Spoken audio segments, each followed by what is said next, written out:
नमस्कार, आप देख रहे हैं न्यूज फॉर नेशन और मैं हूं प्रियदर्शन। राजनीति में सफलता के लिए रणनीतियों को बनाना बेहद जरूरी होता है और बिहार के मुख्यमंत्री नीतीश कुमार इस बात को भली भांति जानते हैं। यही वजह है कि नीतीश कुमार ने जब विपक्षी एकता की पहल की शुरुआत की है तो कई रणनीतियों पर खास ध्यान दे रहे हैं। यानी कि रणनीतियों का मतलब उन राज्यों पर ध्यान दे रहे हैं जिन राज्यों के सहारे भारतीय जनता पार्टी को वहां चुनाव में परास्त करके नीतीश कुमार विपक्षी एकता की न केवल पहल को सफल बना सकते हैं बल्कि वर्ष 2024 में विपक्ष को एक ऐसे संख्या बल के रूप में भी पेश कराने में सफल हो सकते हैं जिससे गैर भाजपाई सरकार बनाने का नीतीश का सपना सफल हो सके। और नीतीश के इस सपने को सफल करने के लिए नीतीश ने किन किन राज्यों पर ध्यान दिया है, सबसे पहले हम आज आपको वही बता रहे हैं कि नीतीश इन राज्यों के सहारे बिहार की राजनीति से बाहर जाकर के कई राज्यों में विपक्षी एकता का परचम लहरा सकते हैं। दरअसल बीजेपी को हराने के नीतीश फार्मूले में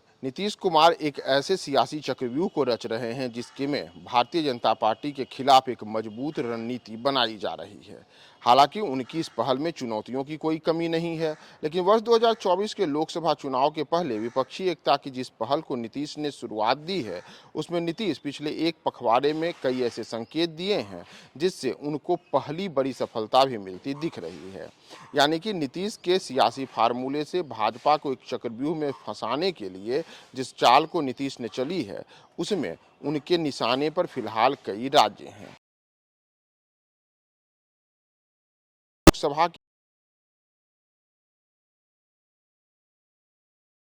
97 जो लोकसभा की सीटें हैं वो सीटें बिहार से में ही नहीं बल्कि देश के अलग अलग राज्यों में हैं और उन राज्यों में नीतीश कुमार अपनी पैठ बढ़ाना चाहते हैं। अपनी पैठ बढ़ाने का मतलब वहां पर जो दल सक्रिय हैं उन दलों को विपक्षी एकता की छतरी में लाना चाहते हैं। दरअसल अगर हम सीटों के लिहाज से बात करें तो बिहार में लोकसभा की 40, उत्तर प्रदेश में 80, झारखंड में 14, पश्चिम बंगाल में 42, दिल्ली में 7 और पंजाब में 14 लोकसभा की सीटें हैं। इन राज्यों में लोकसभा की कुल सीटें 197 हैं। इसमें अगर हम वर्ष 2019 के लोकसभा चुनाव की बात करें तो यहाँ भारतीय जनता पार्टी ने पंजाब में 2, पश्चिम बंगाल में 18, दिल्ली में 7, झारखंड में 11, बिहार में 17 और यूपी में 62 लोकसभा की सीटों पर जीत हासिल की थी। यानी इन राज्यों में कुल 197 सीटों में से 117 पर भारतीय जनता पार्टी को जीत हासिल हुई थी। लेकिन नीतीश की नज़र फिलहाल इन्हीं 197 सीटों पर है।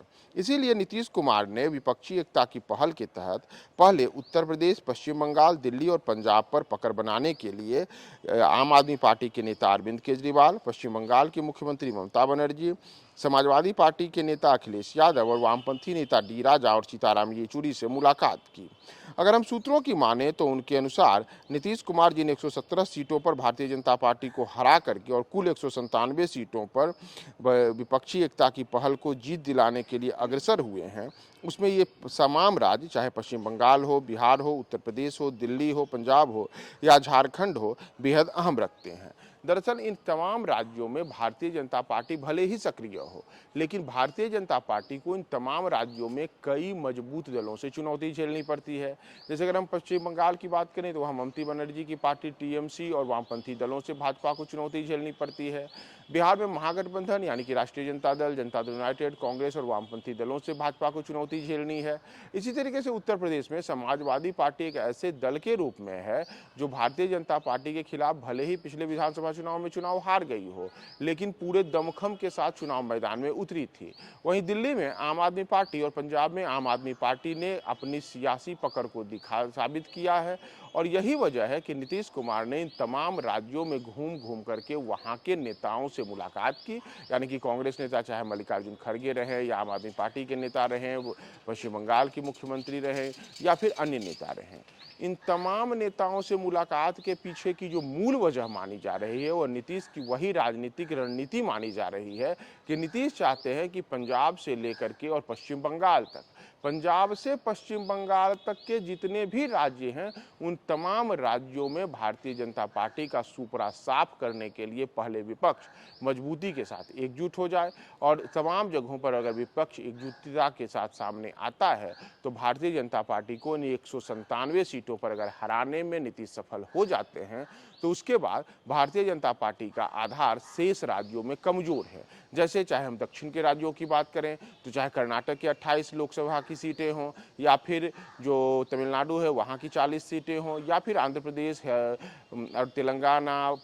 उड़ीसा या फिर महाराष्ट्र, इन तमाम जगहों पर भारतीय जनता पार्टी तुलनात्मक रूप से अन्य दलों के सामने कमजोर है, या फिर ऐसी स्थिति में है कि वहाँ सीटें ही नहीं हैं। तो नीतीश चाहते हैं कि एक और वो पंजाब से लेकर के पश्चिम बंगाल तक भाजपा को कमजोर करें, दूसरी ओर जो दक्षिण भारत के राज्य हैं या पश्चिम भारत के राज्य हैं वहाँ पे पहले ही भारतीय जनता पार्टी को कड़ी चुनौती झेलनी पड़ती है। तो अगर उन राज्यों में भी भाजपा सफल नहीं होती है और इन 197 सीटों पर